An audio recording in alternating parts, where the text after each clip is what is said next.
La forma del corazón se aproxima a la de un cono truncado de forma irregular, con la base situada en una localización superior y dorsal y su vértice o punta en una localización inferior y anterior. La base se sitúa a la derecha y la punta a la izquierda. El eje mayor del corazón tiene pues una triple oblicuidad, hacia abajo, adelante y a la izquierda. En el corazón se distinguen externamente dos caras, la cara anterior o esternocostal y la cara posterior o diafragmática. El denominado borde agudo del corazón separa ambas caras nítidamente por su lado derecho. Sin embargo, ambas caras se continúan por el lado izquierdo formando el borde obtuso. En ambas caras se identifica claramente cerca de la base del corazón el surco auriculoventricular o surco coronario. En la cara anterior, el surco auriculoventricular se encuentra interrumpido por la salida de la arteria pulmonar y por detrás de esta la aorta. Estos grandes vasos nos ocultan las aurículas. 2/3 de la cara anterior corresponden al ventrículo derecho y 1/3 al ventrículo izquierdo. Separando ambos se localiza el surco interventricular anterior, que corresponde en la profundidad al tabique interventricular. En la cara posterior o diafragmática se aprecia el surco interventricular posterior. En esta cara la porción que corresponde a ambos ventrículos es aproximadamente la misma. El vértice cardíaco forma la zona más inferior del corazón y corresponde al ventrículo izquierdo. La zona más superior del corazón corresponde a la base cardíaca. Se orienta hacia atrás y a la derecha y se corresponde casi exclusivamente con las aurículas. A su derecha presenta la desembocadura de las venas cava superior e inferior. El resto de la base corresponde a la aurícula izquierda. Entre ambas aurículas, el límite suele estar deprimido y se corresponde en el interior con el tabique interauricular. En la aurícula izquierda se aprecian 4 orificios, 2 derechos y 2 izquierdos, que son la desembocadura de las venas pulmonares. Entre ellas, la aurícula izquierda es lisa y tiene íntimas relaciones con el esófago. La cruz del corazón se refiere al área posterobasal, donde el surco coronario confluye con el surco interventricular posterior. Internamente, este punto se corresponde con la unión del tabique interauricular e interventricular.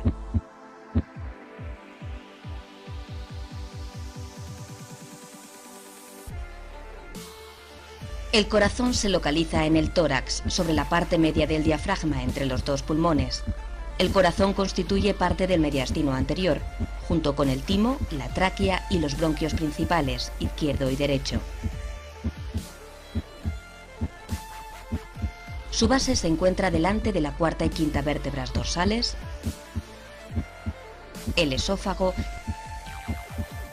y la aorta torácica descendente.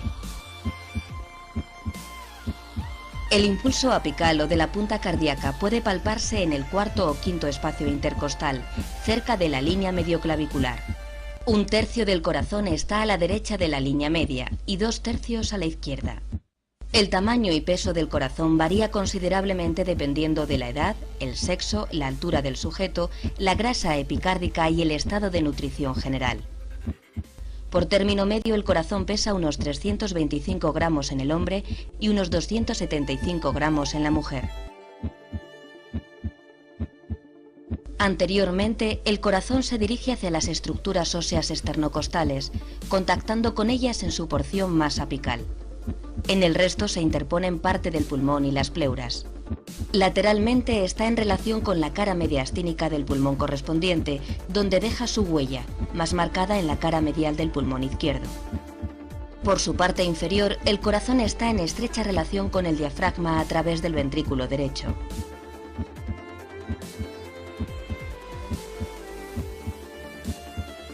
Posteriormente, la base cardíaca establece una estrecha e importante relación con el esófago.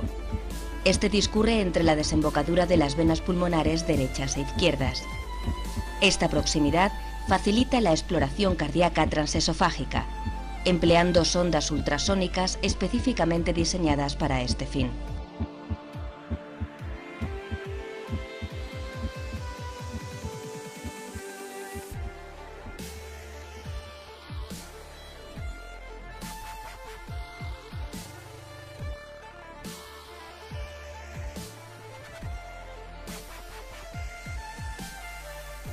El sistema arterial epicárdico coronario está formado por las arterias coronarias derecha e izquierda y sus ramos principales. Las arterias coronarias derecha e izquierda se originan de sus respectivos orificios situados en los senos de Valsalva derecho e izquierdo. El tronco común de la arteria coronaria izquierda recorre una distancia variable entre 1 y 25 milímetros para bifurcarse después en la arteria coronaria descendente anterior y en la arteria coronaria circunfleja. La arteria descendente anterior se distribuye por el surco interventricular anterior dirigiéndose hacia la punta del corazón. En su trayecto da origen a dos grandes grupos de arterias, el sistema de las arterias perforantes septales y el sistema de las arterias diagonales.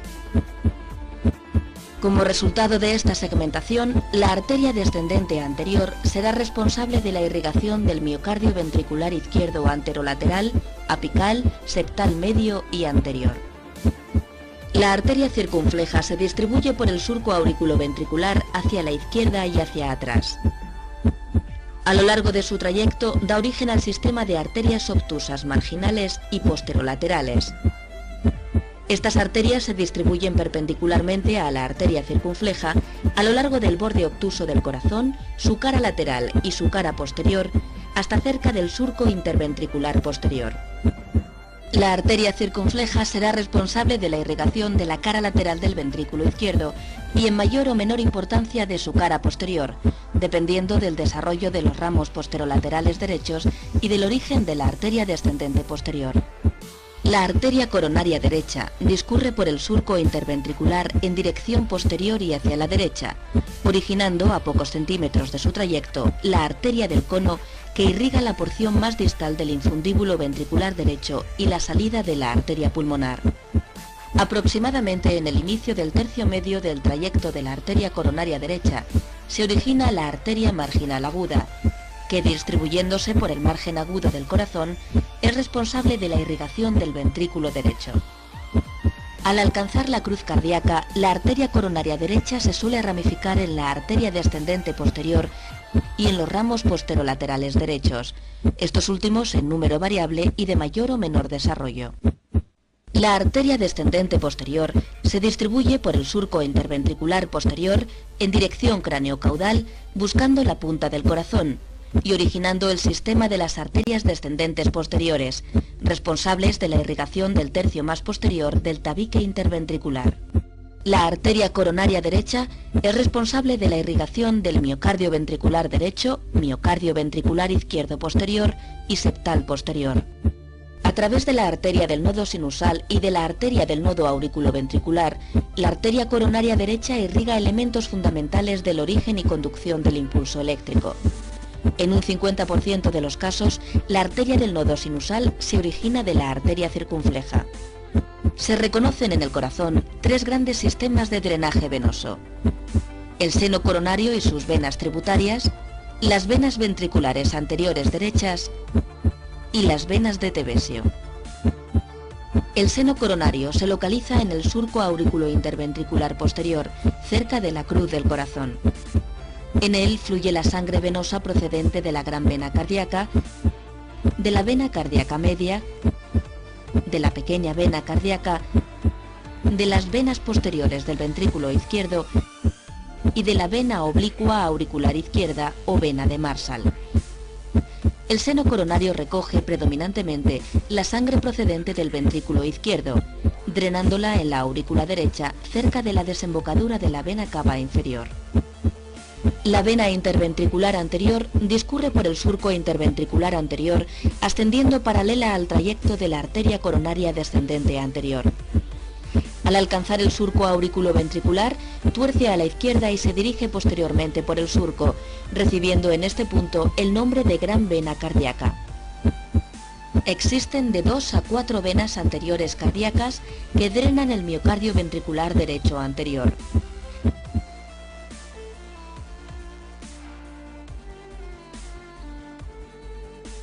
El tejido especializado cardíaco responsable del inicio y la conducción del impulso cardíaco consta de 3 elementos principales: el nodo sinusal o de Keith-Flack, la unión auriculoventricular, que incluye el nodo auriculoventricular de Ashhoff-Tavara y el haz de His, y por último las ramas izquierda y derecha con el sistema de fibras terminales de Purkinje.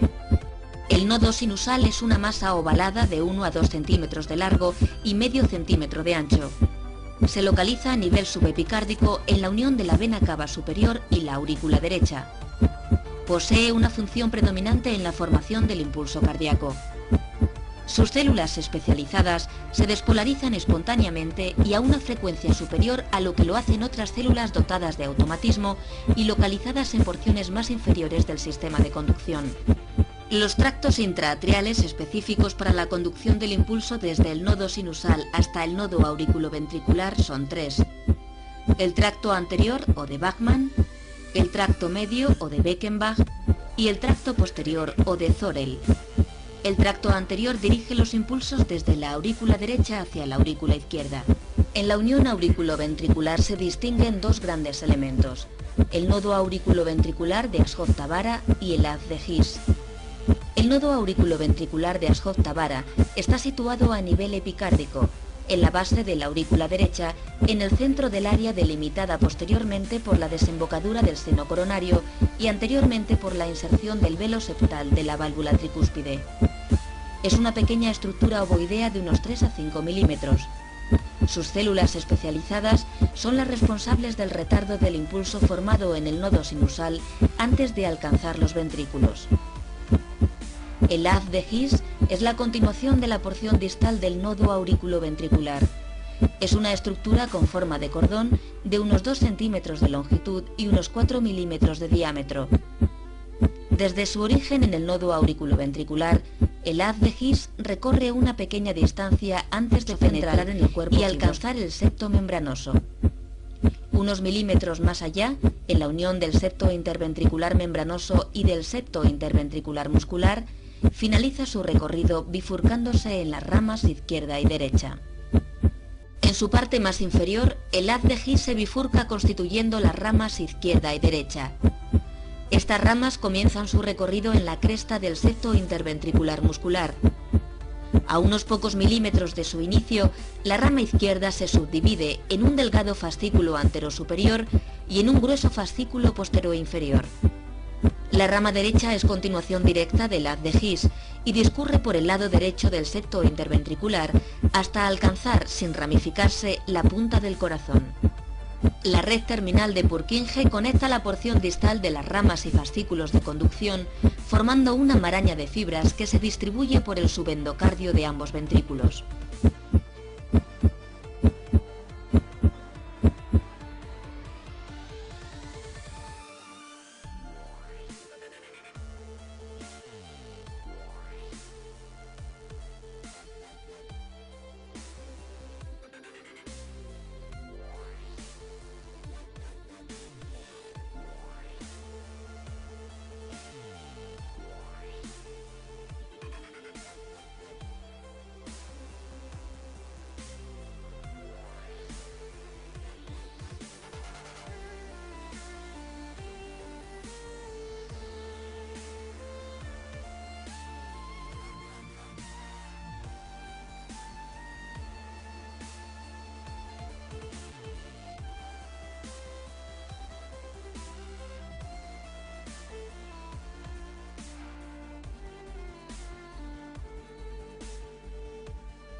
Su cirujano realizará un reemplazo de válvula aórtica en caso de que su válvula aórtica no esté funcionando de forma adecuada. El corazón es un órgano muscular que bombea sangre a todo el cuerpo. Está conformado por 4 cámaras. Las cámaras superiores son los atrios izquierdo y derecho. Las cámaras inferiores son los ventrículos izquierdo y derecho. Los atrios izquierdo y derecho se conectan con sus respectivos ventrículos. El ventrículo derecho se conecta con la arteria pulmonar y el ventrículo izquierdo con la aorta. Las válvulas se ubican en estas conexiones para asegurar que la sangre se mueva en una sola dirección.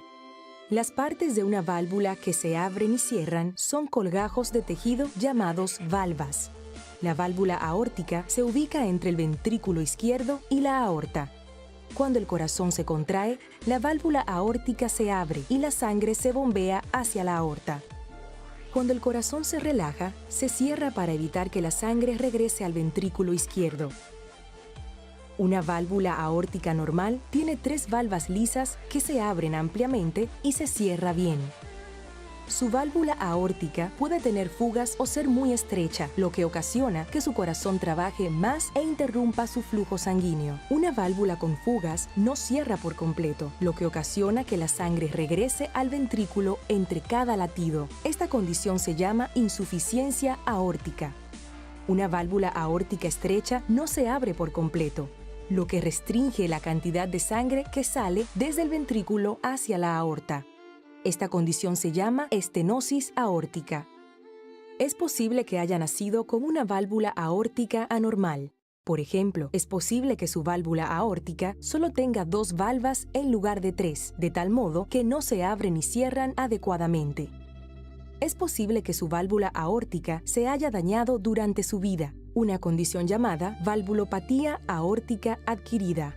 Las causas incluyen fiebre reumática, la cual puede ser una complicación de una infección de garganta por estreptococos no tratada, endocarditis, que es una infección bacteriana de la válvula, y esclerosis o endurecimiento de las valvas aórticas.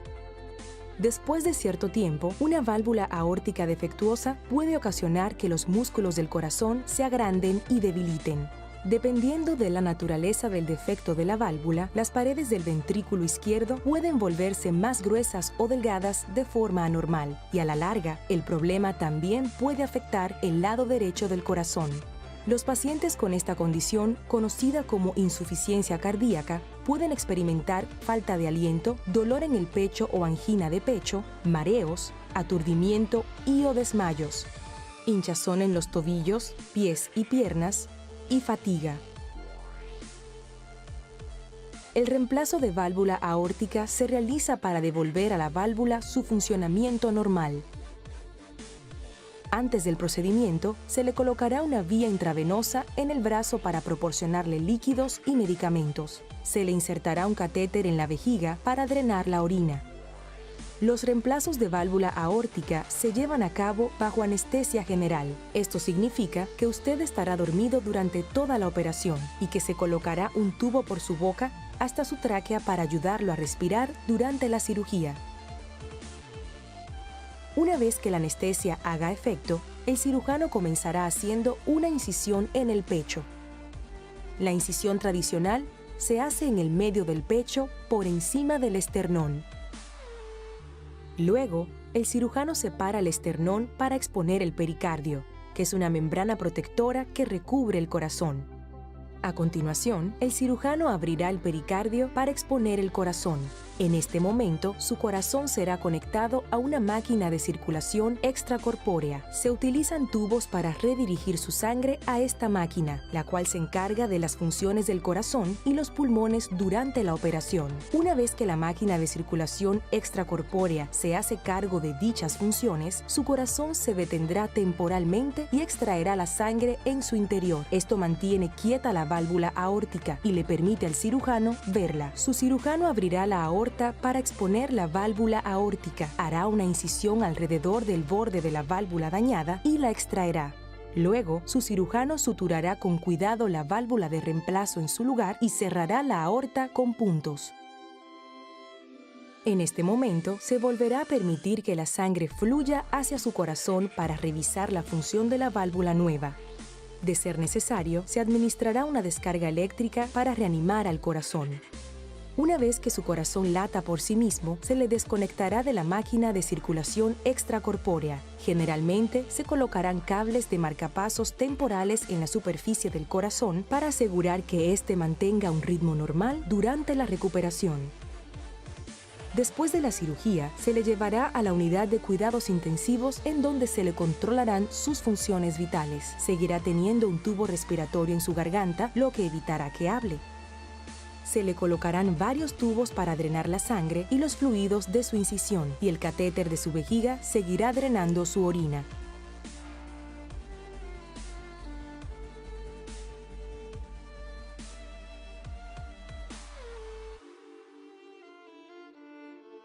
La derivación o revascularización coronaria, CABG por su sigla en inglés, se realiza para mejorar la circulación hacia el músculo del corazón en personas con enfermedad de las arterias coronarias o arteriopatía coronaria grave. En este procedimiento se conecta o injerta una arteria o una vena sana de otra parte del cuerpo en la arteria coronaria obstruida. La arteria o la vena injertada puentea la parte obstruida de la arteria coronaria, transportando sangre oxigenada al músculo del corazón. Se puede realizar el puenteo de una o más arterias coronarias en una misma operación. Antes de la cirugía se le colocará una vía endovenosa y es posible que se le suministre algún medicamento para ayudarle a relajarse. Los procedimientos de CABG se realizan con anestesia general, por lo tanto estará dormido el tiempo que dure la operación. Se insertará temporalmente un tubo respiratorio por la boca y hacia la garganta para ayudarlo a respirar durante la operación. Se le colocará un catéter en la vejiga para drenar la orina. La cirugía de revascularización coronaria por lo general lleva entre 3 y 6 horas. En una cirugía convencional de revascularización, el cirujano primero realiza una incisión en la piel sobre el hueso del pecho o esternón. El cirujano luego cortará el esternón y desplazará la caja torácica para llegar al corazón. Durante todo el procedimiento, su sistema circulatorio estará conectado a una bomba o máquina de derivación cardiopulmonar. Durante la cirugía, esta máquina realiza temporalmente las funciones del corazón y los pulmones, lo que permite detener su corazón para que el cirujano pueda suturar los injertos en su lugar. Para los injertos se utilizan por lo general uno de estos dos vasos sanguíneos, la arteria torácica interna del pecho o la vena safena de la pierna. Para el injerto de la arteria torácica interna, el cirujano dejará el extremo superior conectado a la arteria subclaviana y desviará el extremo inferior desde la pared del pecho hasta la arteria coronaria, apenas pasando la obstrucción. Luego el cirujano suturará el injerto en su lugar. Para el injerto de la vena safena, el cirujano suturará un extremo a la aorta y el otro extremo a la arteria estrechada, apenas pasando la obstrucción. Con los injertos asegurados en su lugar, el cirujano usará señales eléctricas para restablecer el ritmo cardíaco y colocará temporalmente un marcapasos en el corazón. Una vez que el corazón recupere el ritmo cardíaco normal, se desconectará la máquina cardiopulmonar. Unirá nuevamente el esternón con alambre especial para cirugía y suturará la incisión de la piel para cerrarla. Se colocará en forma temporal un tubo de drenaje a través de piel por debajo de la incisión. Recientemente se han desarrollado otros dos tipos de procedimientos CABG, la cirugía de revascularización sin bomba y la cirugía de revascularización mínimamente invasiva. La revascularización coronaria sin bomba también se denomina injerto de revascularización a corazón latiendo, debido a que no se detiene el corazón y no se utiliza máquina cardiopulmonar. En cambio, se utiliza un dispositivo mecánico para sujetar firmemente la parte del corazón donde se está realizando el injerto. Los cirujanos realizan procedimientos de revascularización mínimamente invasivos utilizando instrumentos especialmente diseñados para ello, que se insertan a través de pequeñas incisiones o puertos en el pecho. Estos procedimientos a veces requieren que se coloque una máquina cardiopulmonar. Después de la cirugía, se lo trasladará a la unidad de terapia intensiva. Se monitoreará cuidadosamente la actividad cardíaca. De ser necesario, se utilizarán temporalmente los electrodos del marcapasos para controlar su ritmo cardíaco. El tubo del pecho permanecerá en su lugar para drenar el exceso de sangre y aire de la cavidad torácica. Una vez que pueda respirar sin ayuda, se le retirará el tubo respiratorio y se le colocará una máscara de oxígeno. El catéter de la vejiga permanecerá en su lugar. A medida que se recupere durante los siguientes 3 a 4 días, se le irán retirando gradualmente todos estos dispositivos.